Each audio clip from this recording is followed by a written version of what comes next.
Hello and welcome to Coffee and Contemplation. Thank you for joining me for today's review. But first, coffee.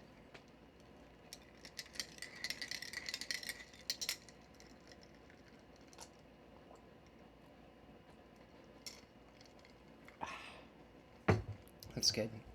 Okay, so for today's review, we will be addressing a few things. First and foremost, we're going to go over a solo ranked battle royale game that I played recently. We'll just kind of do this kind of like the last episode. I'll go over what my strategy is, how I failed to execute that strategy, what strategies upon reviewing present themselves that I didn't see, and just kind of do an analysis in that regard. After that, I want to do a demonstration on Paint of an exploration that I routinely do, going over, as far as my mind can generate, all of the potential edits possible for a wall in Fortnite. That'll be interesting and fun to do. After that, I had a very solid realistic matchmaking recently that ended up creating a lasting relationship so far. We recently did a Dialogos together playing Overwatch, but Renzu, we met on a 1v1 realistic, and we're going to be reviewing that first meeting. Very good series. And then after that, it's a little bit of a passion project. It might not seem inherently related to gaming or my training, but I find Mayweather's movement and strategy and rhythm and timing in combat to be super inspirational, so we're actually just bit by bit gonna take deep dives into his fights, understand how he breaks down an opponent and knows when to back off and play for points, when to go in for the knockout, and what it looks like to have a supportive corner, what it looks like to cooperate with your corner. All of those things are stuff that I want to learn from reviewing Mayweather. Anyways, let's begin. Fortnite solo ranked battle royale. Let's start on double speed. Order 66. Oh wow, okay. That was my first game of the season, so I still had Emperor Palpatine's voice enabled. Alright, my drop seems fine. I'm above a building, not the lowest point, but uncontested.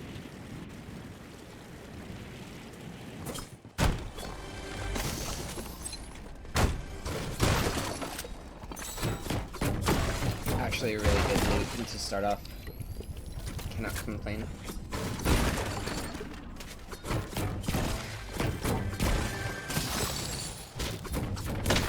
A sniper, 190 HP.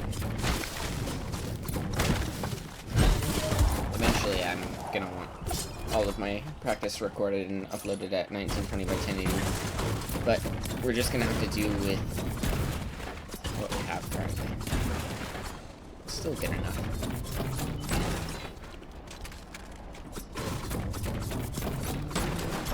So at this point in the base, I want to get as much metal as I can as fast as I can, but it's important for me to get rid of the doors and windows. Doors first and foremost. So that's what I'm doing here. Once I'm in the base, I have a good loadout, good heals. I just replace the door on the one entrance.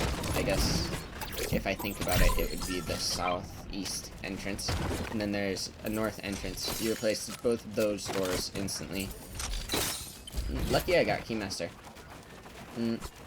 Once you replace the doors and windows, you can just slowly farm up safely. So I got Keymaster. I used it to get a golden Havoc shotgun for primary usage. Additionally, I used my second key on a gold Maven. Thought process being shotgun ammo early game is valuable. I don't know, I should probably bring the Maven in the future into my main base in here so that enemies won't be able to find it. But that's kind of just nitpicking. At this point, I'm just comfortably farming metal inside. Metal and then eventually brick. Now that snipers are in the game, I don't want to be spending too much time outdoors, and in addition to that, when I'm not max metal, there's no reason for me to be outdoors anyway. As, wood and brick are less important than metal. I try to, like, remain conscious of that. I don't remember much about this game. But yeah, I actually like how I'm farming. First layer farmed out. Comfortable the whole time. Second layer begin to be farmed out. I think I don't replace the floors when I'm farming the second layer, just get rid of the walls as fast as I can. It's good for me to scout before farming the wall, but not always essential. 6 metal. Is it worth being exposed for like a quarter second each wall edit? 6 metal. Probably not, honestly. I'm just gonna start destroying it with them. Especially in solos. Maybe in duos and trios I'll take time to farm it. And same with the metal roofs on the first layer.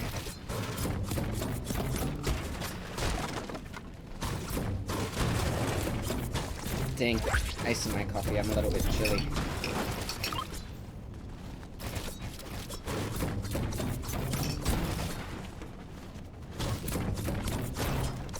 I don't know, I mean, I'm pretty happy. South, east zone, and I don't have to rotate for quite some time. I'd like to be more central.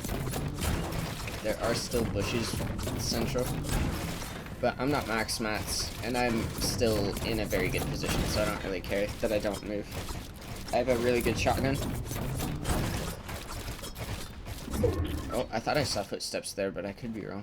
I mean, I can go back and look.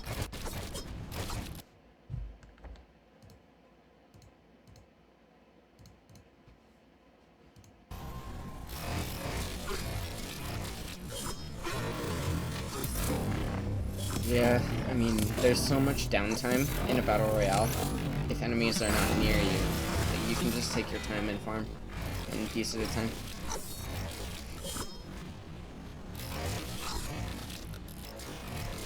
I may be wrong about actually hearing someone or seeing visualized audio effects.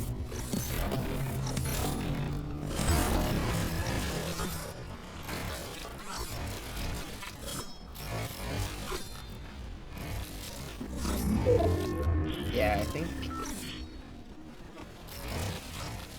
what I ended up seeing was these 3 lines here. I don't know what that is normally. I guess it just is shotgun reticle, maybe? Or wall blueprint reticle. I guess I just never paid attention to that detail. Light fingers, solid. Can sit in a cone and scout.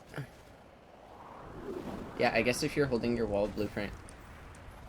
Now in the center of your reticle, there's a 3x3 matrix. Okay, now someone's flying nearby. The ODM gear, I have to defend. We'll just watch this again, because what I actually ended up doing worked out. Watch this whole scenario at half speed.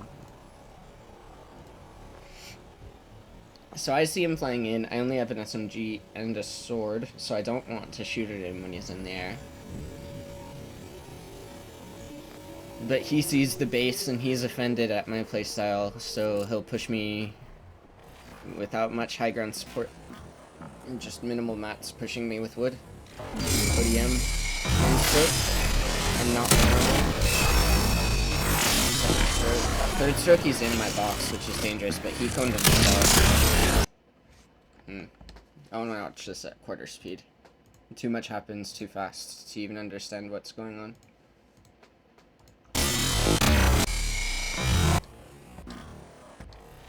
Okay, so he pushes me.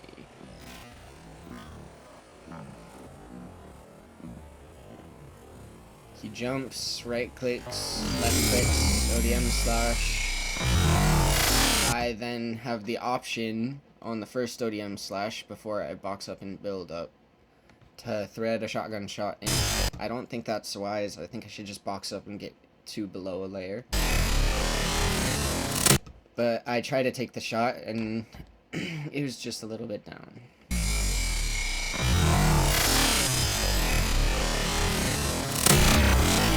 It was on target, just a little bit low. But because I chose to take the shot instead of editing down his third slash, put him in the same box as me, he coned himself, kicked out, I had a good defense.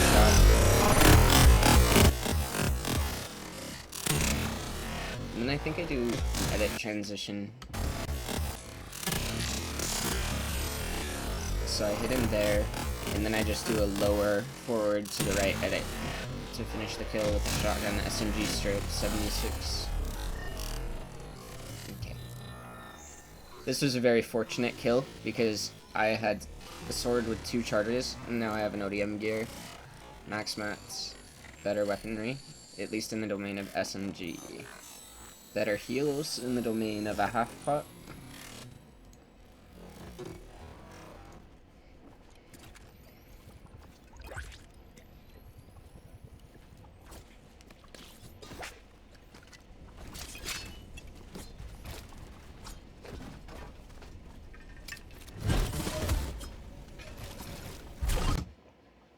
Okay, so I hear another person coming.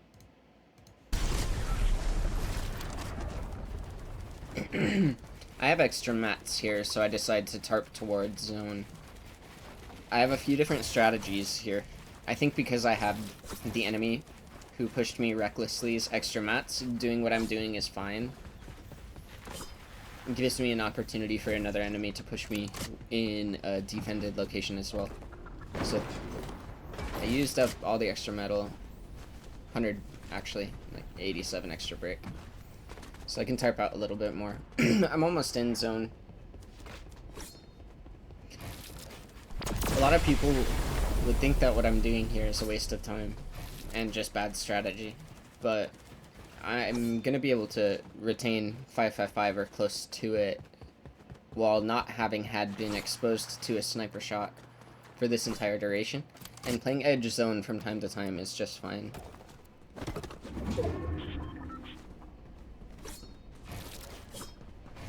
Anyways, we can speed it up.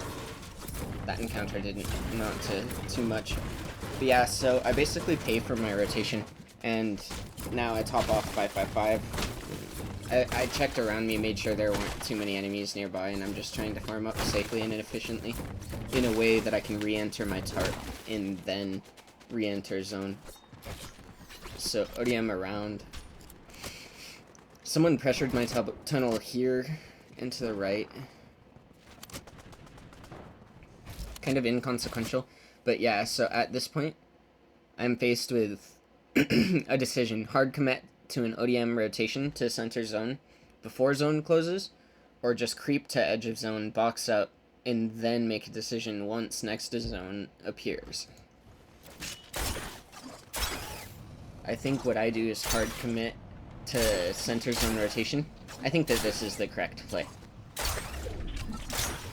Yep, and in this scenario it was in northwest zone, and I was already headed in that direction, so I can just take this time to position in a spot that prepares me for next zone at the same time as inconspicuous in location.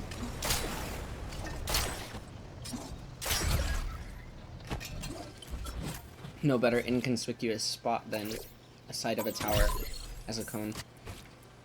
What would have been better is if I pre-broke the wall next to me, so it looked like someone in the early game went there to loot. Even so, I spend a good amount of time in this cone. But that's good, it's exactly what I want. Position center zone, be invisible. In the game I played today, I managed to do a good job of that as well. And then when it came down to the top 3, I survived the encounter where they 1v1'd each other, but I lost the 1v1. I gotta get better at closing out games. So here I see footsteps near me. The enemy is not suspicious of a cone on this layer, but he did get into a fight with someone else, so I just started rotating, and that's me not being aware of the map, I guess. In a sort of panicked way, I see footsteps. I see the question mark. Even though I see the question mark, I take a shot. Lol.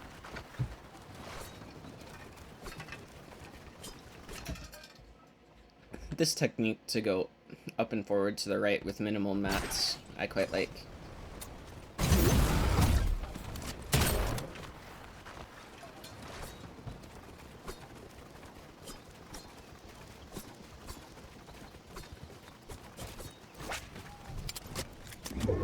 semi-expensive. Not too bad. Only 7 players left in the game. I see a bush, even though I'm not max wood, I'd rather stay invisible. That guy, he threw a rock at me, dude. I don't even know if I can block it.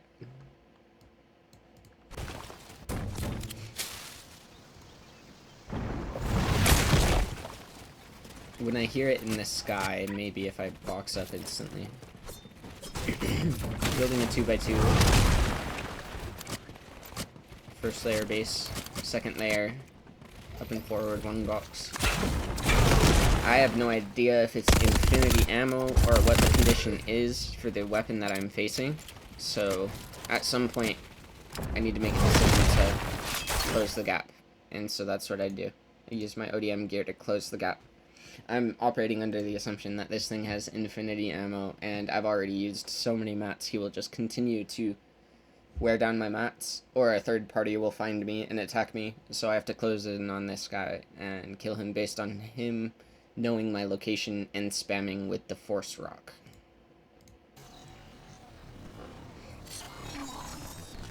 So I close in. I don't use the ODM gear to attack. I have a right hand peek naturally along the rock. Shot hits. Decent shot. Not lethal. I protect the essential areas. I'm vulnerable to being chopped out, which he does. Then I hit him 130. He almost kills me with the lightsaber, but I managed to get the kill. This was actually a very tense moment in the game, looking back on it. Very close. I needed to create more distance instead of being attached only by one wall. I need to create more space for myself. Okay, so I hear a guy flying in. I don't know if I'm about to get pushed. I expand out with a little bit of metal while I use my med vest. I recover just fine, but the fight itself, I need to get myself on more than one piece, probably at least 2, and just create distance between me and the enemy in the lightsaber meta. Take mid-range shotgun shots with right-hand peek and superior timing, and then I can beat almost any lightsaber. And then if he's attacking me from below, just move to the side, hit a good angle.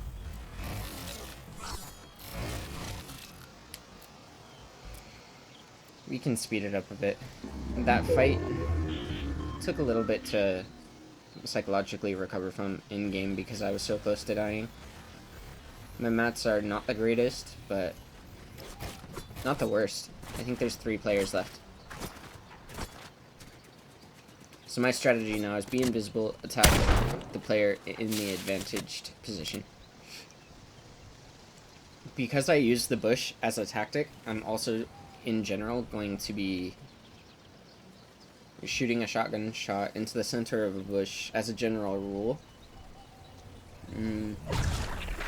Because even if people are not using the strategy right now, they will be, and it's better safe than sorry in contested games. I mean, it's worth going over my strategy here, and why I chose to sit in Storm and do what I did.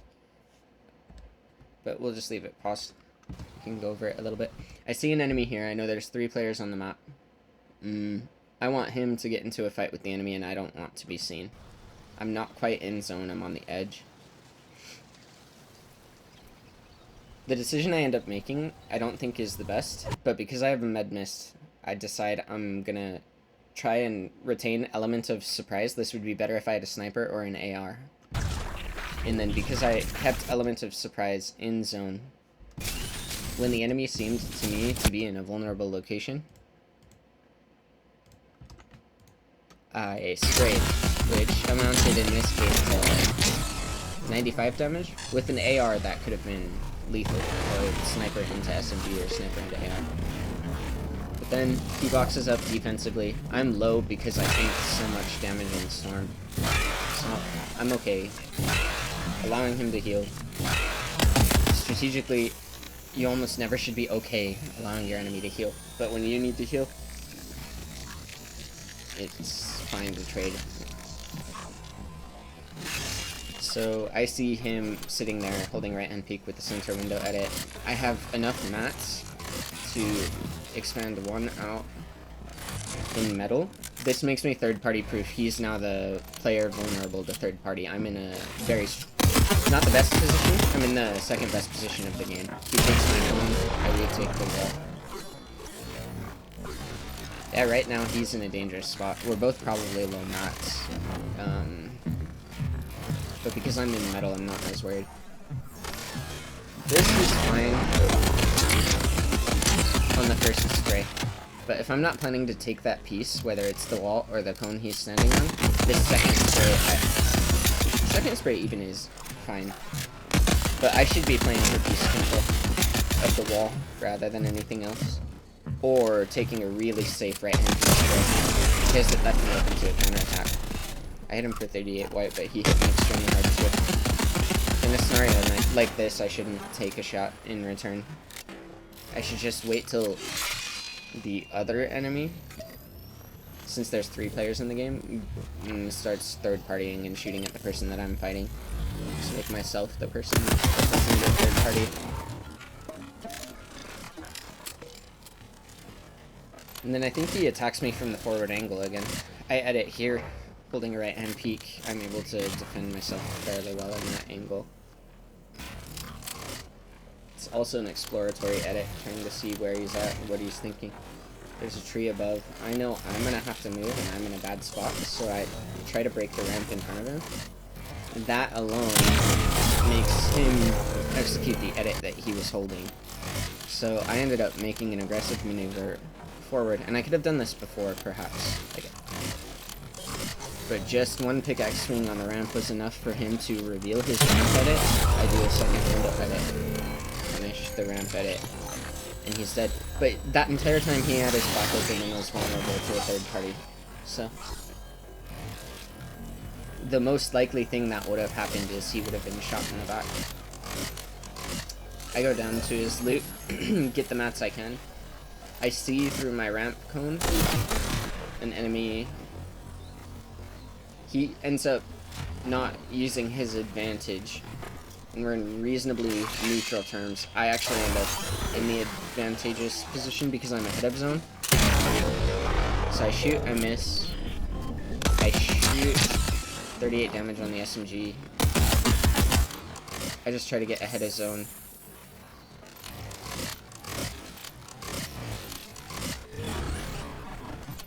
Okay, and at this point, I'm so far ahead in zone, I'm good enough on mats, I'm gonna full tarp, and try my best to defend and attack the piece in front of me, or the piece above and in front of me. So I defended the piece in front of me with a ramp forward control attack, and then center window edit, he jumps out. I happen to have been prepared with body posture and right hand peek, and was able to punish him. But the interesting thing is, he didn't approach with much strategic awareness beyond sitting ahead of me in zone and expecting me to completely edit out towards him. But because I chose the center window edit and held a right hand peek, I was able to punish him looking to punish me making a simplistic play. Because it's not even wrong for him to have his shotgun out and jumping around ready to shoot. But it doesn't work in all scenarios. Anyways, this was a good win. 2 of the games I've recorded recently, I got second place, and so in my upcoming reviews, we're going to be reviewing actually how I lose the final fight. I think there's a lot that I can learn in those scenarios. But anyways, this is good. Kind of sped right through that. It was pretty straightforward. Land on the center of the map. Metal dense location. Protect myself. Allow the enemy to deliver wood and brick. And in that scenario, the first enemy that pushed me at, afforded the rotation to next zone. I pre-built maybe 95% of the way there. And then was able to play edge zone in a way that allowed me to rotate into center as it transitioned. And then I could hide. And then from there, just smart rotations, smart fights. When there were 3 left, I won the 1v1. I was in the second best strategic position because I was in a metal box. The enemy wasn't protecting his back and was in a wooden box. So, like, if the person who had the strategic advantage was just slightly faster to the fight, the most likely scenario is I would have just been in my metal box and the other guy would have been shot in the back, or the guy would have been shot in the back, protected himself, and then I shoot him in the back again. So, yeah. This next bit is interesting because there's more than one way to edit a wall. And throughout my exploration of Fortnite, I've found just a few patterns that like have made it so that my movement and my edits, particularly when it concerns to the wall in front of me, are a lot more fluid. And so I'm just going to draw a Fortnite wall. I'm not going to go into too much complexity. I'm just going to illustrate, as an example, what a stroke would be to complete an edit. This would be an example of a forward and to the right lower edit. This would be a forward to the left lower edit.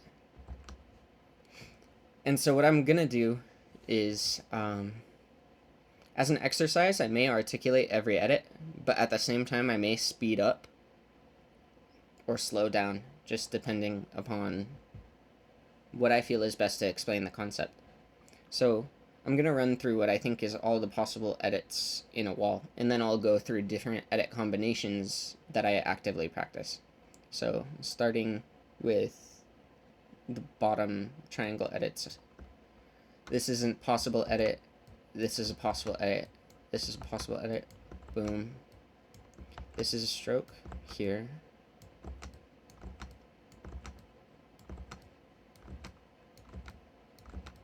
Oh my goodness, what did I do? I accidentally zoomed in with a control command. Okay. You know what? We're going to start from the beginning. So what we have here is a display diagram of a Fortnite wall, a 3x3 matrix delineating center. And actually I have enough room. Yeah, I'll just center, upper, up, down, left, right. Bear with me as I get the diagram set up, and then I'll go through all the edits that I discovered.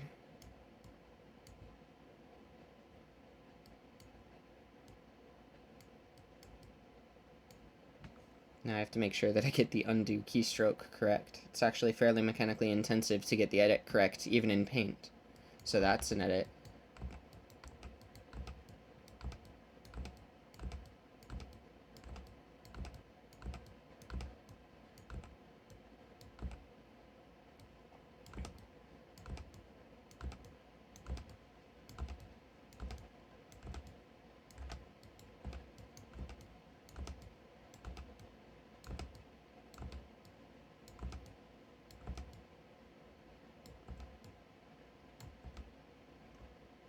And that, I think, for single stroke, is about the maximum complexity.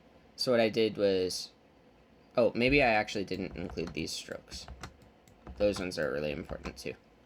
But then there's combinations of strokes, like for example, I'll be doing combination of a forward right upper attack. So first I'd do a right window edit with just a click, and then I'd edit these two squares here to make it an upper forward right attack. And then you can transition that to a hard right hand peek forward right attack.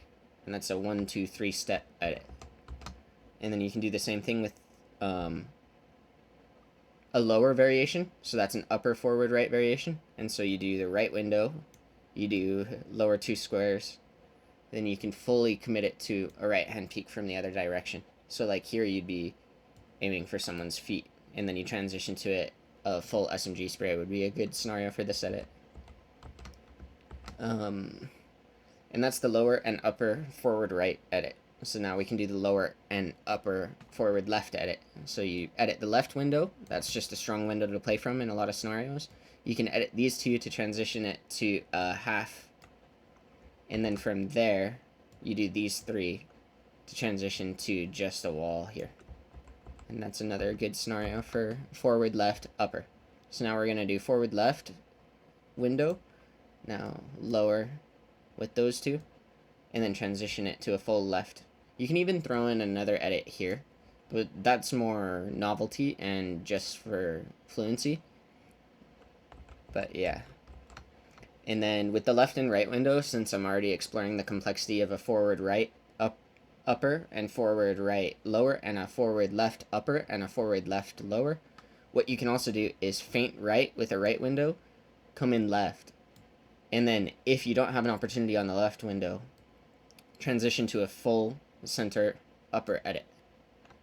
And I practice that from both directions. So we feinted right before, now we feint left, go right, look for an opportunity. If there's no opportunity, transition to a full center up edit. And so that's very good. A lot of the complexity in the wall that I practice, it may have not been articulated well here, but this is my first attempt to go over it. So I appreciate you bearing with me.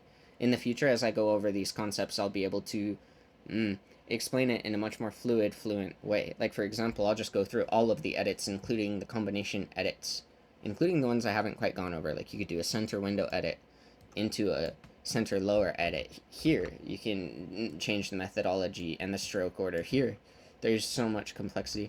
A center window edit can be converted to a forward lower edit if you do this to match this. Center window edit can be transitioned to a forward lower right edit with this stroke here. And the same can be said for a center window edit into an upper right with a stroke like that. And this, I think, is a very strong attack. I have yet to be able to incorporate it. But you feign a center window edit, and you're standing on the left part of your wall, and then you edit this whole thing, and the person standing up and forward to your right gets hit hard because he's looking to punish your center window edit or to take your wall. So he's either pickaxing at air or shooting at air, in which case you have superior timing to punish. But I have yet to be able to do that consistently. Same here with that. Anyways, I'll just go over it one more time. And so this categorization, I don't know if other people will be able to pick it up. It's just something that came, and it comes from skateboard terminology or snowboarding originally. But regular edits, to me, means center out from the 3x3 matrix. So, for example, what I mean by that is if I'm doing the forward, right, lower edit, just straightforward, I have two ways to do it. I could do it with this stroke, or I could do it to this stroke. And in my mind, center out is regular, and outside in is goofy. And so,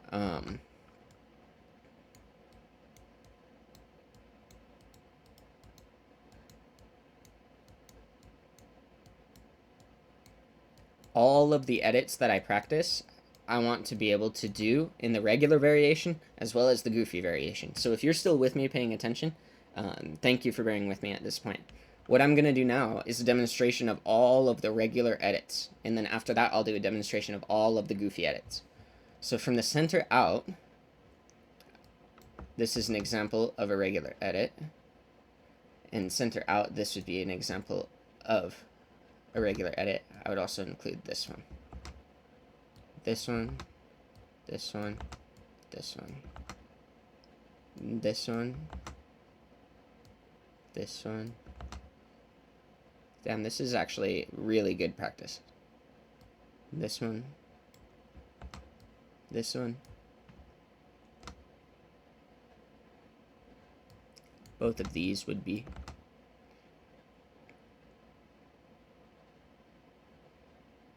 And then this one, this one, and then these ones, I don't think that it really matters goofy or regular. Actually, I guess, yeah, it doesn't really matter. Those ones don't apply. So that was a demonstration besides the last two edits of regular edits in that complexity sequence, and I'll do the same thing but with goofy. So boom, boom, boom, boom, and then boom, boom, boom, boom, boom, boom, boom, Boom. Yeah, so we're covering regular, which would be from the center out in terms of the stroke, the mouse stroke you make relative to the Fortnite wall. You're moving your cursor from the center to the out, rather than from the outside to the center. This distinction doesn't matter as much as the complexity this distinction allows me to explore. You never know what scenario, whether this stroke will be easier to execute or this stroke will be easier to execute. But you need to be fluent in both this and that to be able to use this edit right here effectively. It's essentially the concept. So we'll go through it one more time, just without thinking.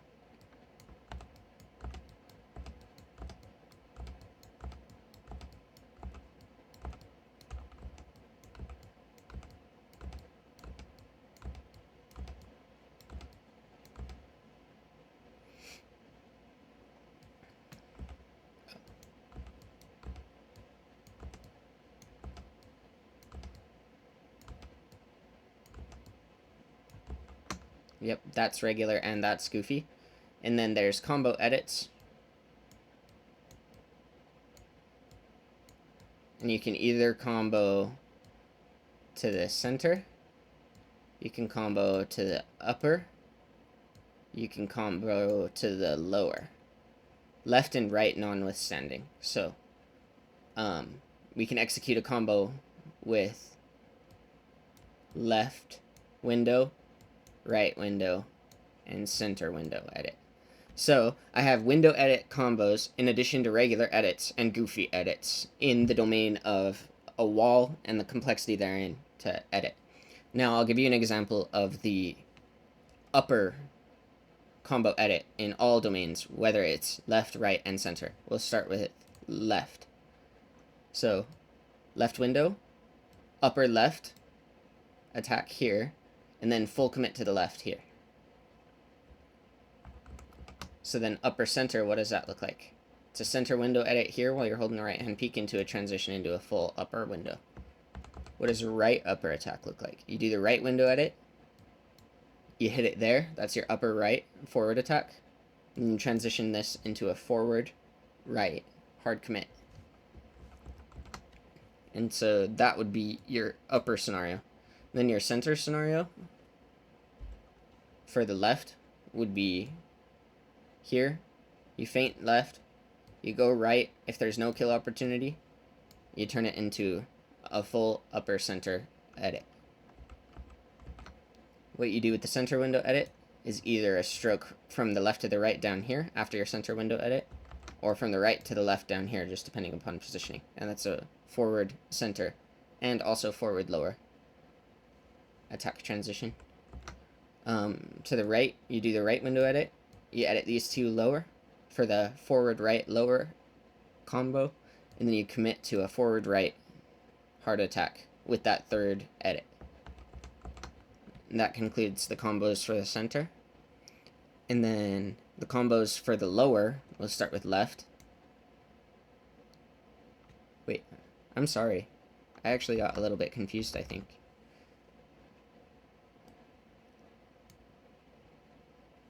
I got ahead of myself and showed the lower combo here. Instead of feinting right with a right window edit, looking left for a hard opportunity, and then committing to a full edit transition if there's no opportunity on the left window. So I got ahead of myself. Sorry, I misspoke.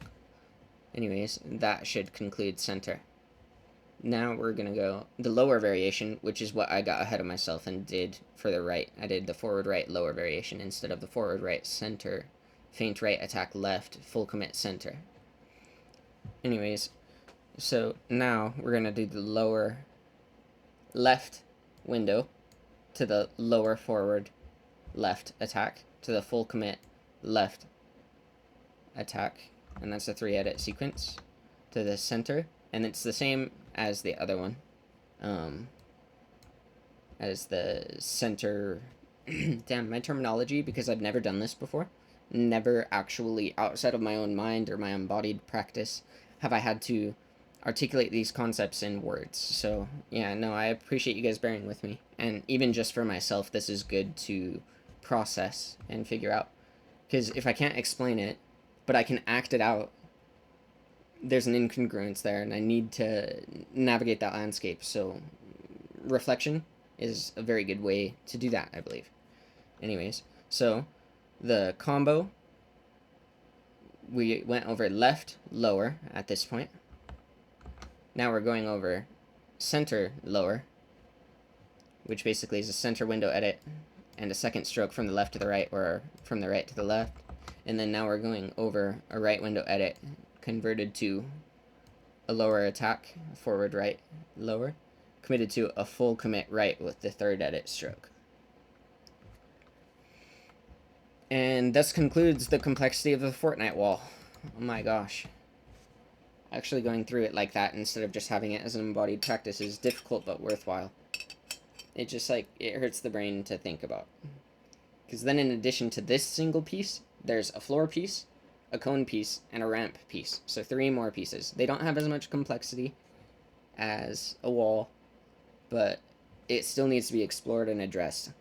But yeah, the number of possibilities for editing the wall in front of you, or the wall above you and in front of you, is near infinite once you take into consideration regular, goofy, and combo. And this is just my exploration after just only a few years in Fortnite. I'm sure that this will branch into many other things over time as well. Fortnite's such a new game that I don't really think people know what they're doing yet, myself included. Yeah, I expect all of these ideas that I went over to become more clear, more easy to communicate, and quicker to execute in actual in-game strategic scenarios. That's what I'm aiming. And I think we did a good job for our first time. Not the easiest to understand or comprehend, but a worthwhile practice. Now this next one, I'm actually just going to kind of relax and watch, see what I did wrong and what Renzu did right, because he actually put up an extremely good fight, and it was back and forth. And so I don't have any preconceived notions going into this next replay.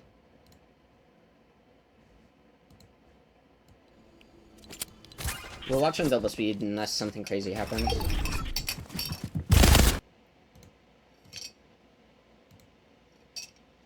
I suppose the critical moments, we'll watch on half speed. And this first fight I really want to see, because he's never played versus me, I've never played versus him. The first one is really exploratory. I do a center window edit, he takes my wall. I defensively neutral edit the corner I'm standing on.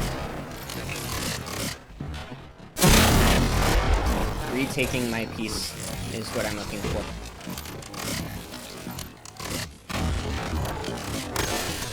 He pressures my back wall. I'm set up for a pre-fire. He's... Oh! Okay. So that was an exploratory edit to potentially take his wall. But he edited out at the same time. I'm glad I had my shotgun out. Lucky shot, to be honest. At this point, I think he's healing below. I'll try and pressure him. See what happens.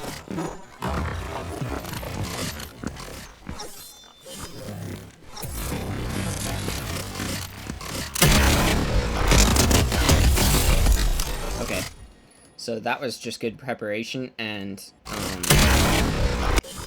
I don't think he knew I had that combo, so I pressured the wall next to him, and he ran out at above him. He was off balance. I had an angle at his back.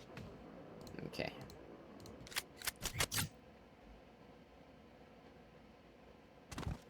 Nothing too crazy round one.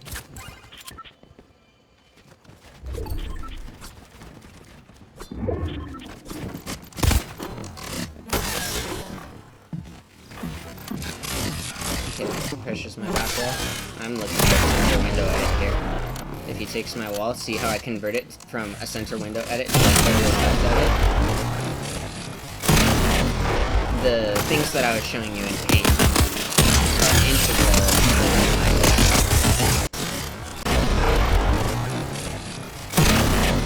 So here, I step to the side to take my opponent. I knew that he was going to come in the wall, so I decided to all in it. We'll watch it one more time and I'll turn it down. Figuring out the technical side of this as I go. Again, his approach here is solid. He takes my first wall. I can't take it back right there without risking myself, so I go to the side. When he tries to take my wall, I have an opportunity and timing to overwhelm him, and I take it. Opportunities like that should be taken, but it was a desperation move. He successfully took 2 of my pieces, and I just noticed a weakness in timing. But I need to not lose those 2 pieces. Oh.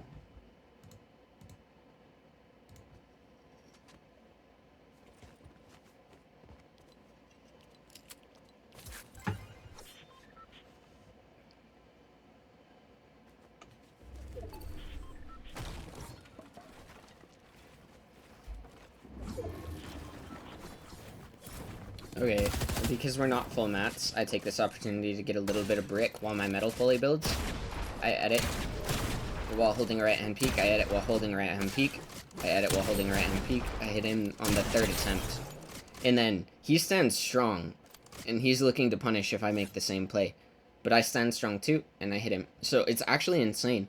I start with a 3-0 lead, but he comes back hard, and I'm interested to see how, and what the lapse in my attention was, where the holes are in my gameplay. Okay, so he sprays my wall to the left and in front of me. I retake that wall. At this point, he's exploring. He doesn't really, he doesn't know which one will make me commit. And then I commit here, he takes my wall, I'm in a bad position, I get hit hard. Oh, I don't get hit hard. I put a cone above him, so I was able to get some SMG spray, but because I committed to the spray and he had good timing and aim, he hit me hard.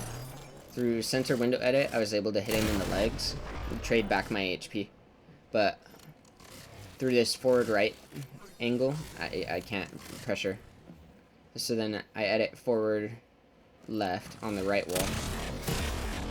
This is kind of like jousting. I don't know, reaction time test. Seeing... Well, actually, it's kind of a skill check, like I was talking about in the last game. Before both of us heal, both of us need to heal, we're just going to test and see if a player will overextend. So I did that in the form of holding a right-hand peek on my forward right wall, with a lower left edit on that wall. I, like, feinted pulling my pickaxe out to swing at the wall to bait him into an edit, while I pull out my shotgun and holding a right-hand peek on that right front wall. Same as said here, but I just decide to back up. Now I go forward. This is an uncharacteristic maneuver for most people to defend. He does a good job holding his wall. In this scenario, I'm not sure what it was. My wall did not place. So here, yeah, I should back up and go to my base to the left. Put a ramp above me, wall to my left, edit out. But right here, I don't know what it is. I'm trying to place a wall, but it's not placing. Am I on 0.25? Let's go 0.25. So I'm holding the wall, he's outside. I'm holding the wall, he's inside. I'm like, oh shit, what's happening? I get hit. I'm holding the wall, it's not placing.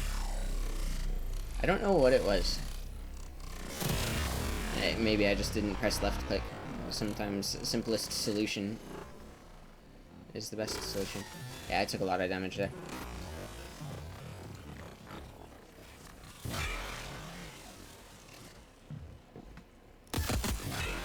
Okay, he's got good timing to look to finish the kill. I'm just defensively moving, edit down,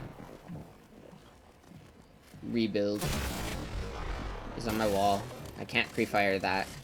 But I right-hand peek cone him, center window edit, had an opportunity to shoot there. I have the wall, right-hand peek, right window, nope. He does a good job shutting that down. He's ready for my window edit. I need to shoot him in his toes with a right window edit, even though he's looking at it. Okay. That was a good shot. And what I'm trying to do here is just to re-establish myself. I need to heal.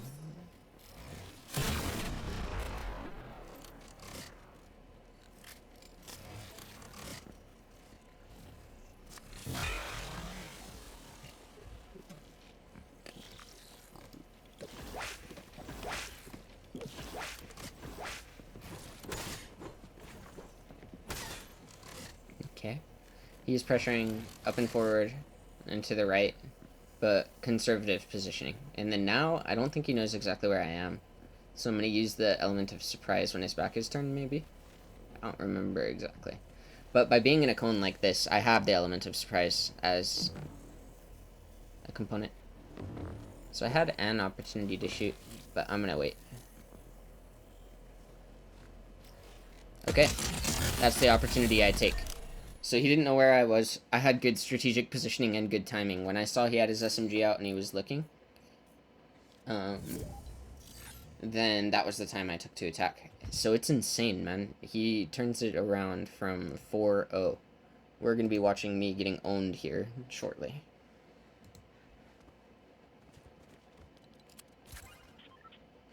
He's not playing bad either. I just happened to have strategic advantages in most of those scenarios. Okay, like right here, I actually like what I did there. The way I'm setting up these fights is giving me an advantage because of my approach. He's looking to pressure the wall. I'm in my cone. So using what I just used last round, the cone element of surprise, I get a 130 plus 20. That's 150 health advantage, but he heals up and I'm not able to execute the kill. I'm just holding a right hand peek, but not able to do much. Is defending his wall good, and the fact that I don't have a cone beneath me, a wall in front of me, limits my potential here. So he doesn't edit to be able to watch me. That makes it easy for me to take his wall. I do a center window edit. I don't hit him on his way out, but now he has high ground. He boxes up again. I approach. Set up. I don't know what the right terminology would be. What I'm trying to do is take his wall and force him to overextend while retaining a right-hand peek. It's like a forward outpost. With that right wall. So I take the center window and the cone. He's underneath. I hit him there. That's a fine play offensively.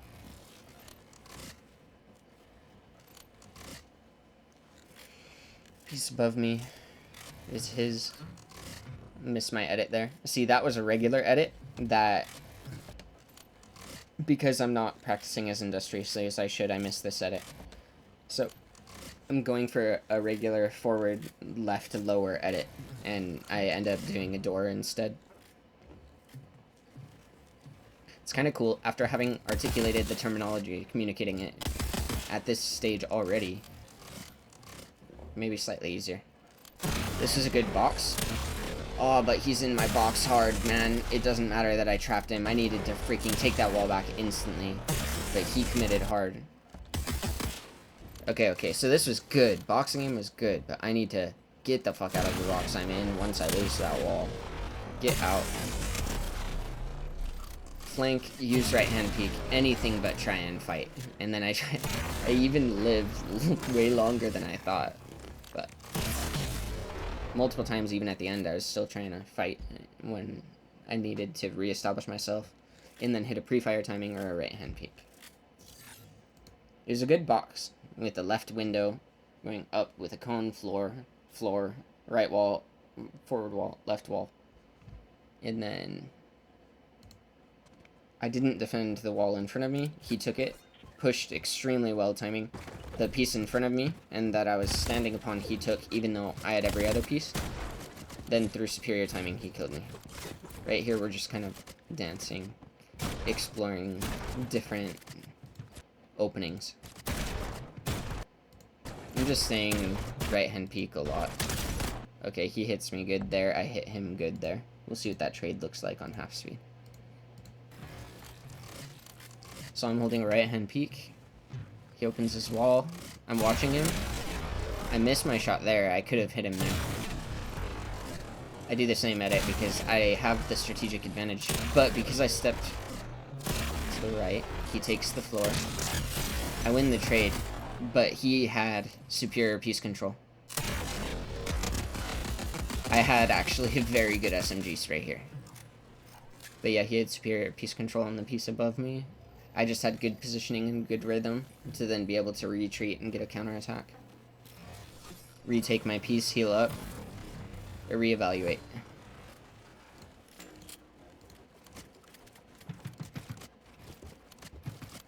See, I thought he was going down low.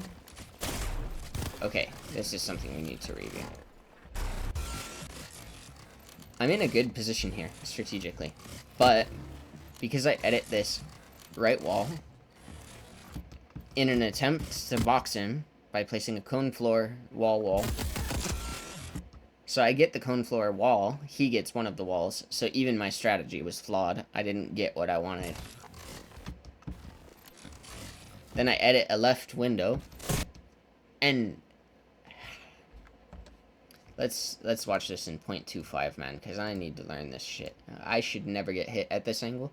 I should only open the left window when I have secured an angle where he cannot hit me from that forward wall. In theory, the forward wall can never hit a right-hand peak held by someone doing it on their own right wall. It's difficult to explain, it's difficult to execute upon, but I think it's fundamentally true.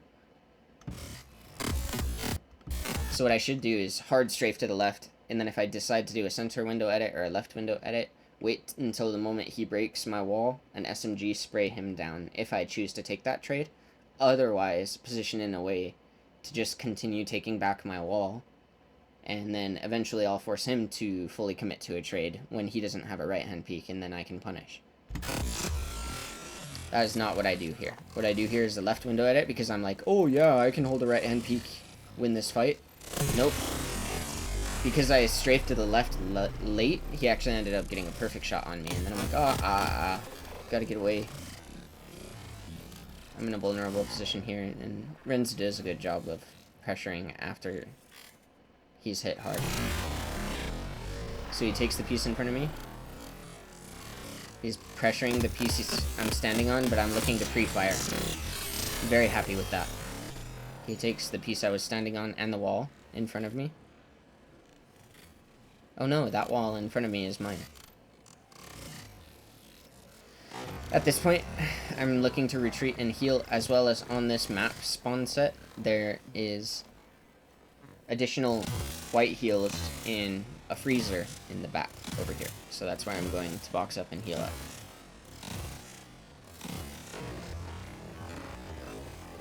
I'm fine watching this at this speed, dude. This fight has been extremely close.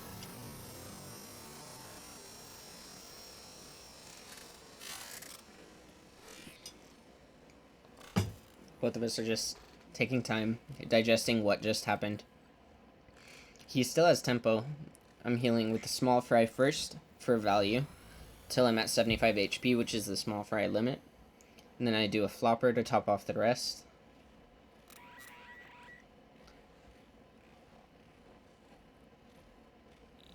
I will speed it up. Mini slurpfish. That's what I should do. And then at this point, I have a small amount of white heals for the heal off. I don't know what he has. I'm gonna go see if the chest is available to farm.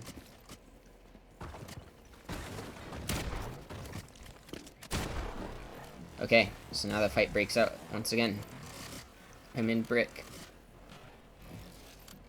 Hit a cone here. It's exploratory on that right wall. I do a conversion edit in case he overcommits in a different way. But see this forward wall editing, forward to the right lower, I don't think is good because he has a right hand peek. But in this scenario, it ended up being good.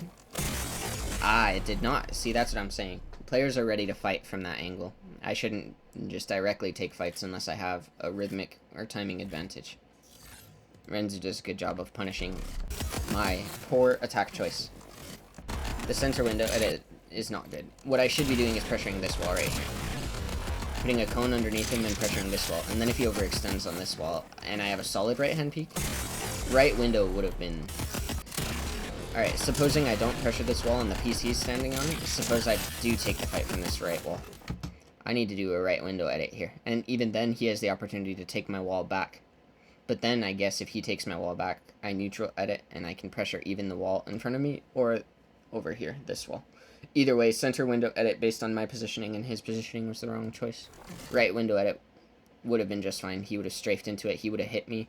I don't think he would have done full damage. Like, Oh, right window edit would be perfect. His head is falling right into it. Dead. Instead, me dead. Okay. Yeah, he's doing a good job coming back.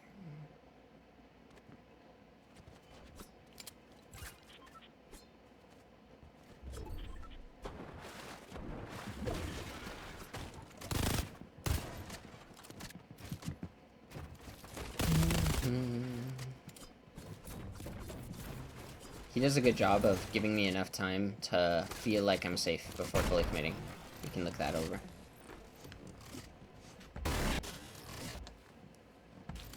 Alright, I see him pressuring the wall in front of me, so I do a goofy forward upper right edit, cone floor, left wall. I have his movement under control. He edits out. I take this chance to retake my front wall. That was a good job of him knowing what pieces he had and to not panic, just to maneuver. Okay, this is the right-hand peak I'm holding, no matter what. This is the only attack angle I should ever attack from unless the enemy is attacking me. I need to get that ingrained in my head. Otherwise, I'm taking so much free damage and losing fights. So, left window edit, a center window edit on that right wall. Did you see how I did the left window edit feint, right window edit opportunity, with the option of a conversion, but he took the wall. So now I'm going with a chance to take that front wall again. So now I do a right window edit. I'm holding my wall because he's looking to punish. Right here, I want to put a cone above him. I could not. I went for a shot instead. That's fine. Okay, he takes that. He hits me because I'm slow on the edit. I was waiting for him to edit, maybe have a right-hand peek shot. But you can see how this game comes down to what you do with the wall in front of you almost entirely. Like, the piece you're standing on is important, but not as important as the wall in front of you. That's a fine disengage. I just want these chug barrels.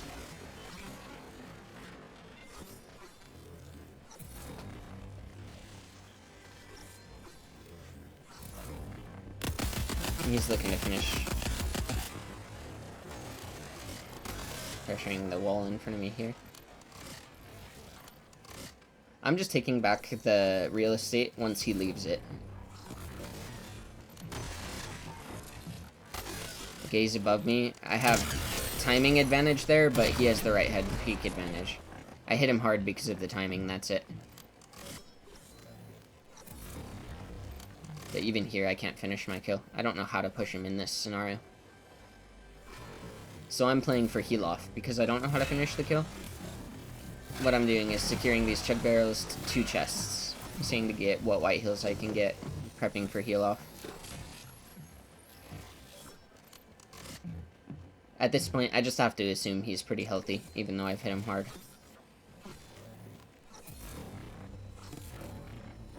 Loot's so heavily saturated on this map. I just take back what real estate I can. He's pressuring above me again. And he's ready to punish that right-hand peek I was talking about. And I no longer have the advantage of timing, so I have to mix up my approach. I knew he would spray that my wall. So I mix up my approach here.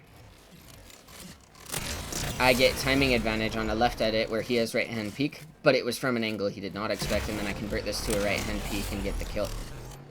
So, in this fight, how I did damage early and how I ended up getting the kill was actually up and forward to the left edit, where I had not the right-hand peek advantage, but timing advantage.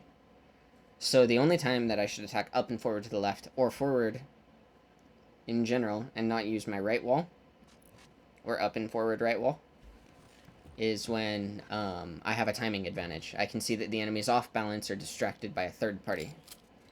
This is good. Okay.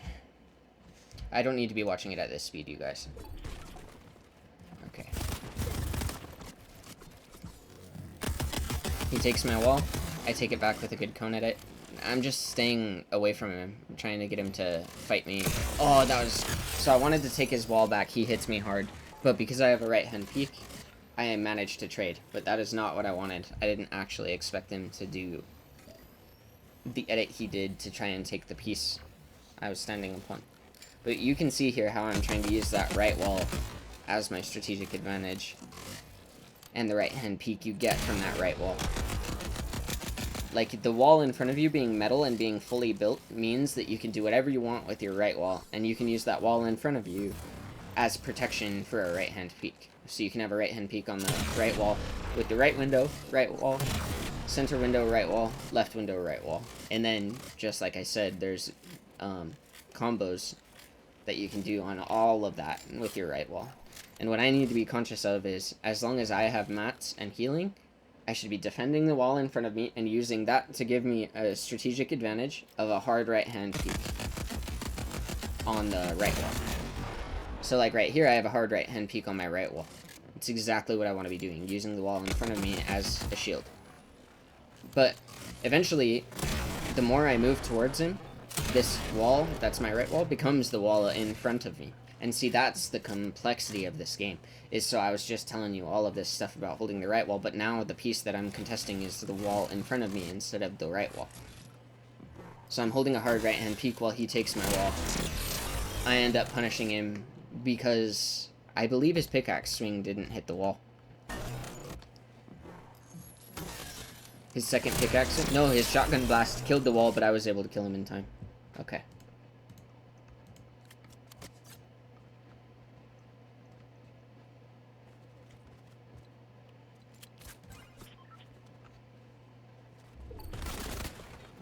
Okay, he does a good job of pressuring me early, takes my wall, and the dance begins again. I'm holding a right-hand peek on that wall in front of me. I really want that wall in front of me to be mine. That's what I'm talking about. I think my entire strategy comes from that wall in front of me being fully built, and then using superior timing on the wall in front of me, or using the wall to the right of me and a right-hand peek to kill the enemy. So there, I just have good cone movement, even though most people would be compromised and off balance there. Because I practice my fluency with the cone, I'm able to navigate, even when you're stuck inside of a cone and you have to edit forward, defend, re-edit to be underneath the cone, forward, right. And so now I'm just holding a right-hand peek. A lot of our fighting and negotiation comes over this piece in front of me, or the piece we're standing upon. So here, I just decide, whatever, I'll flank and get that right wall advantage again. Take the real estate that I lost. And he's ready to punish me anytime I make the wrong edit. That's the thing. Anytime I'm exposed, I'm getting hit for full damage. So for here, I hold right hand peek. For here, I take back real estate. But he's proactive and smart. He's pushing me at the same time as I'm retaking my stuff. So over here, right wall, right hand peek. Front wall, center window edit, superior timing, control attempt. He takes wall. Again, I'm slow to maneuver. I have a reasonable edit. An opportunity here to get out. That was just luck that I didn't get hit that hard. But at this point, I handle it good. That center window edit and the wall in front of me is fine. But this is what I'm talking about. If I don't have a hard right-hand peek, what would have been best there is a right window edit, and then when he tries to take the wall, I do a left window edit, and he doesn't expect the left window edit, and I finish him. If not that, then I do a center window edit, and then finish him. But either way, we'll just watch that back one more time, because there's a lot of things I did wrong, and I was lucky that he did not hit me harder sooner. So, the attempt to control the enemy in front of me in this scenario is wrong. I need to center window edit shotgun shot, not center window edit control forward with a cone. So right here, I don't know exactly where he is, but center window edit shotgun shot I think would be better. Because here, I retake the wall, and I miss my edit on the wall, and then I edit the cone and I'm kind of panicked, I miss my shotgun shot, I re-edit the wall. I should be dead right here. Even so, I opt in for a center window edit. He's ready to fight. We trade. Not all players will be ready to trade here. Many will. I should assume they will. So we trade. I get the advantage on the trade. But see, what my mistake is, instead of repeating that center window edit, or doing a feint right, go left with an option of a full commit, or doing a forward right upper jump attack, I decide to full commit with a forward, left, lower, regular edit, and I die. Mistake. I had the advantage, even though there were like 2 mechanical errors prior to gaining that advantage. Yeah, 6-3, really close. To me, anytime it's within 7-3, 6-4, 5-5, players are developing at an extremely fast rate. And so Renzu was a player I encountered that really pushed me. We played 40 rounds on the day of this recording, and it was uncanny. We went 6-4, and then 6-4, and then 6-4, and then 6-4. It's pretty wild.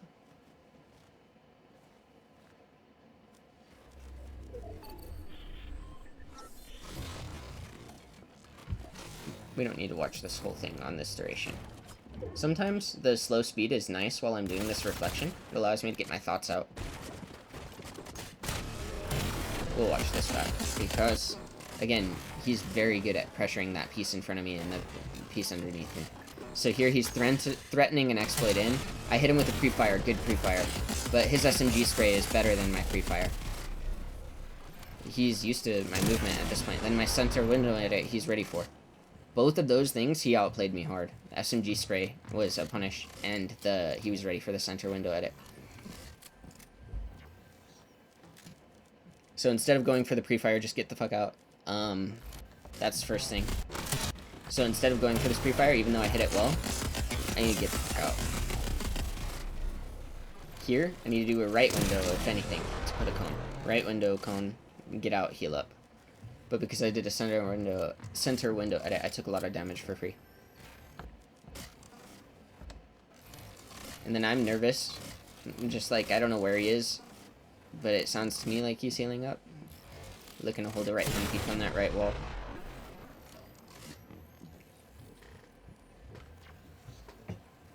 I see he's in this box, so I do a box attempt.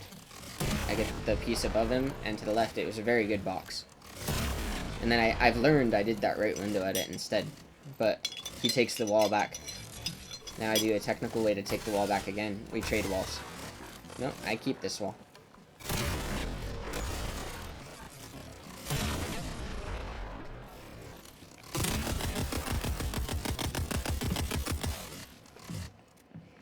Pretty contentious fight.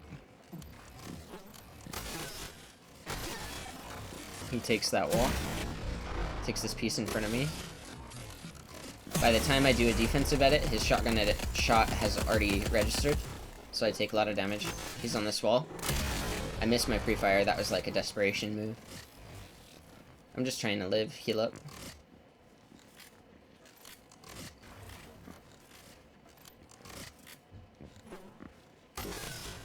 Center window edit at his feet, misses.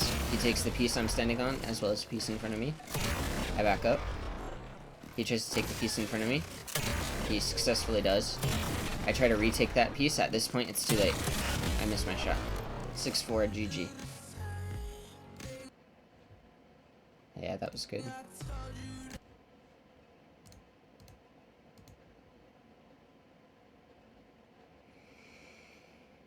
Alrighty.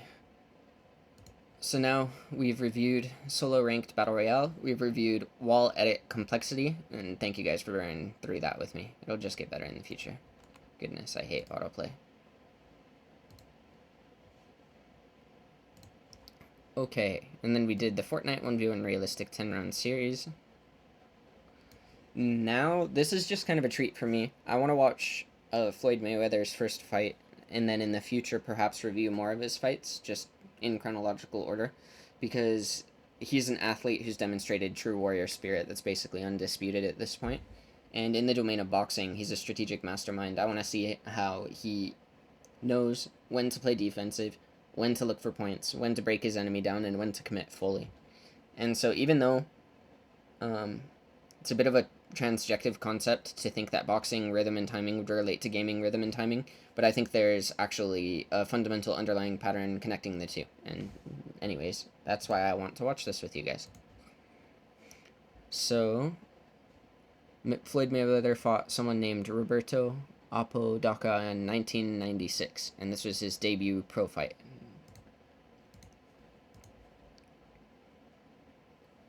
I don't really want to listen to the commentary. It's pretty biased against Mayweather throughout his career, and so I'd just rather not listen to it. They seem to be uninformed, and I'm uninformed, so I'd rather just watch it with my own eyes.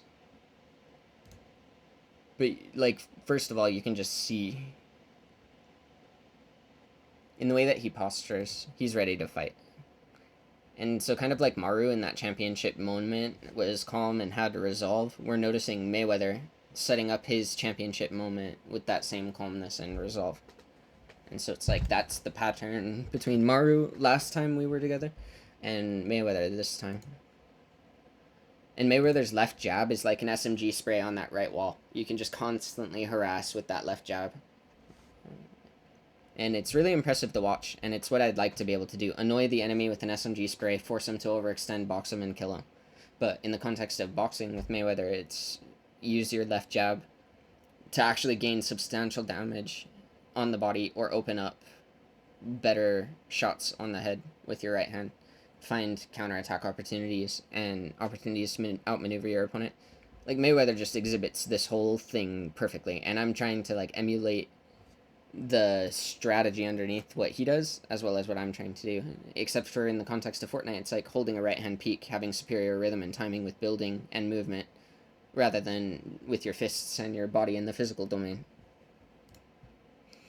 But yeah, you can see Mayweather just such good footwork, good stance, good positioning. He can move anywhere at any time, but he's staying just in range of his left jab, always hitting with his left jab. And the other guy, you can tell the other guy, he's jumped up, ready to go, looking for stuff. But Mayweather's just staying far away, just far enough for his SMG to hit, basically. Like, even that. Left. Right. Like, I feel like almost any time you're going in with that right-hand punch, it's very similar to having that wall in front of you. You're in dangerous territory, so you have to have superior timing and execution. And so anytime Mayweather's throwing his right hand, I'm thinking about what I could be doing timing-wise on that wall in front of me. Just constant action on that left hand, never letting his opponent guide the fight, and he's always guiding it.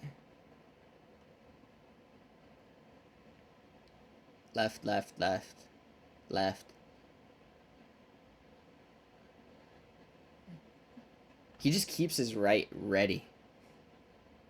And he does it from his first fight, too. Okay, that's a good trade. He has his opponent backed up positionally against the ropes. Right. And you can see that intensity on his face, too. Left, right, left to the body. Right, he's already broken his opponent down with those body shots. So it's just like finding an opportunity to knock your opponent off balance, or in this case, using, like, he got an environmental advantage with how he was pressuring the opponent and how he used the ring to his advantage here. His opponent was cornered, and that's when he can step in. It's basically when you've got the wall of your opponent and the piece underneath them, or when you have them boxed in zone. Both of those scenarios would be when you can commit to the fight extremely hard. Yeah, a knockdown in round 1 in a debut fight. It's pretty badass. Opponent gets up strong. Respect. Mayweather's looking to finish the job. You can see that he's already picked up his timing and intensity. He's feeling like that right there is the perfect example of feeling out distance with the left hand. That's feeling out distance with the right hand peek and an SMG spray in the context of Fortnite. So he hits to the body.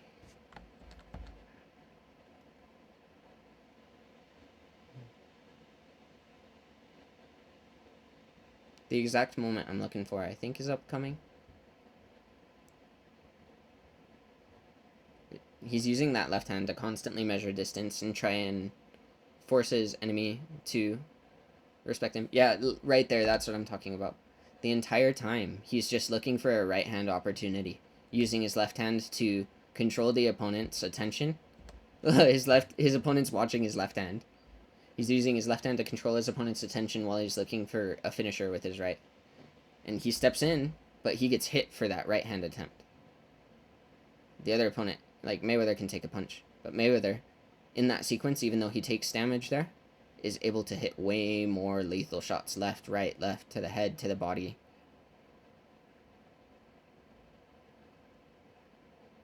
It's like, if you're in the same box as someone, and both of you panic and try and get out of the box, it's much better to, at that point, adjust and do what is necessary to deal with the enemy in your box. Again, perfect left hand measuring distance, keeping the enemy off balance. And again, and once you're fatigued, feeling pain, not as sharp, that left hand's just going to keep hurting. It's like an SMG bleeding through your wall and bullets hitting even though you're holding the wall.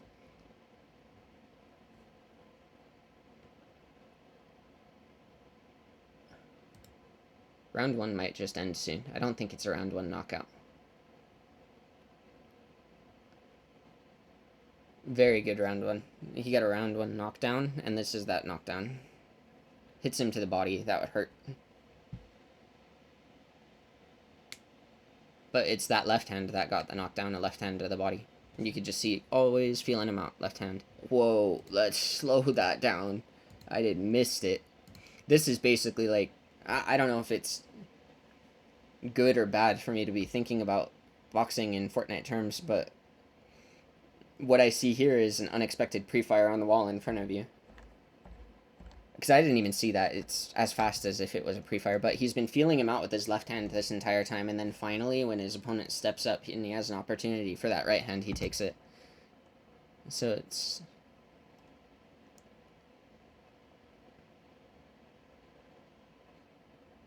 dodge. Left to the head. Left gets blocked. Whoa, dude, I'm wrong. It wasn't even a right hand. He knocked him down with his left hand. That's insane. So just through positioning and distance and timing, he beats his enemy. His right hand was just shield. Yeah. Impressive. Left, left. The opponent throws back, but it's over at that point. The audio quality seems okay.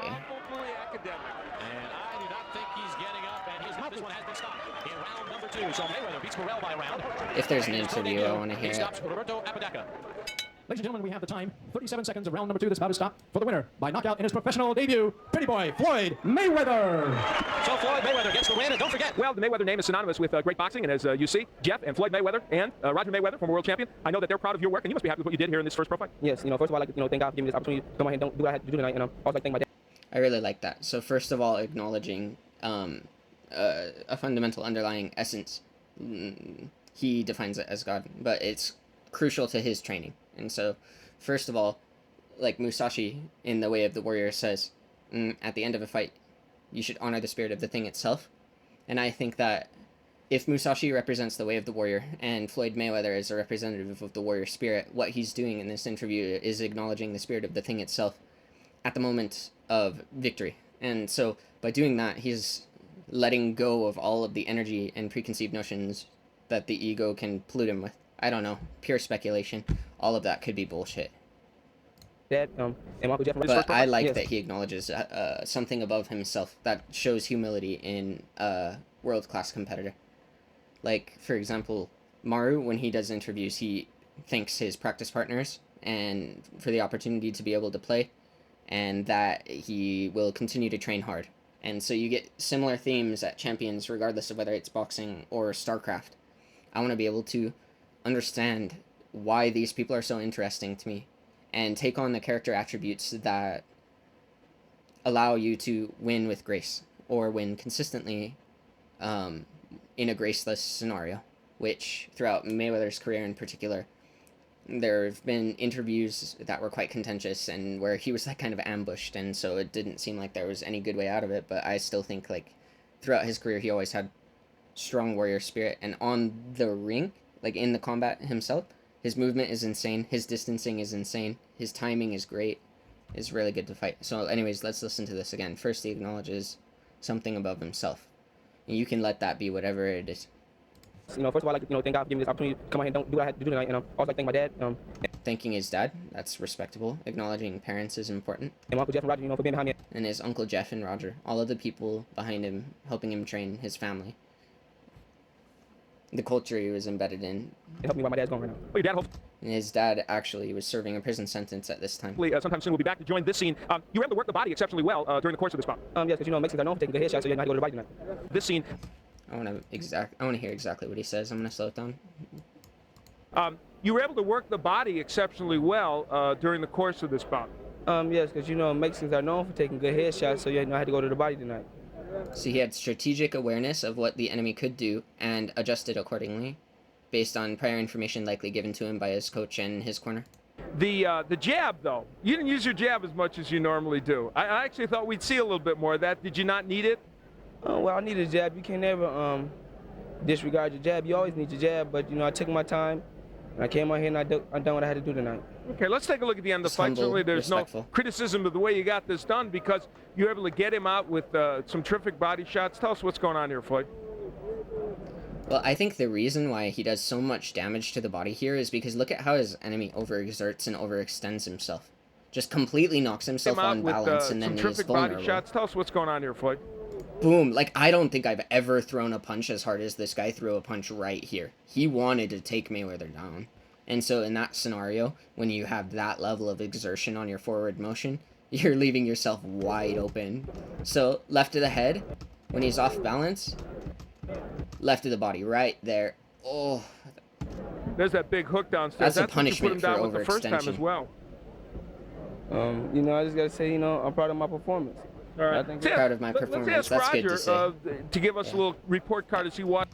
In a scenario like this, when the commentator's asking a question like that, I don't know. It's like, how do you even process that? You don't even remember the fight. If you're truly into the fight, you're not going to remember it immediately after. It takes time to reflect. And actually, in the modern era, it's better to rewatch, kind of like I'm doing right now with my prior practice.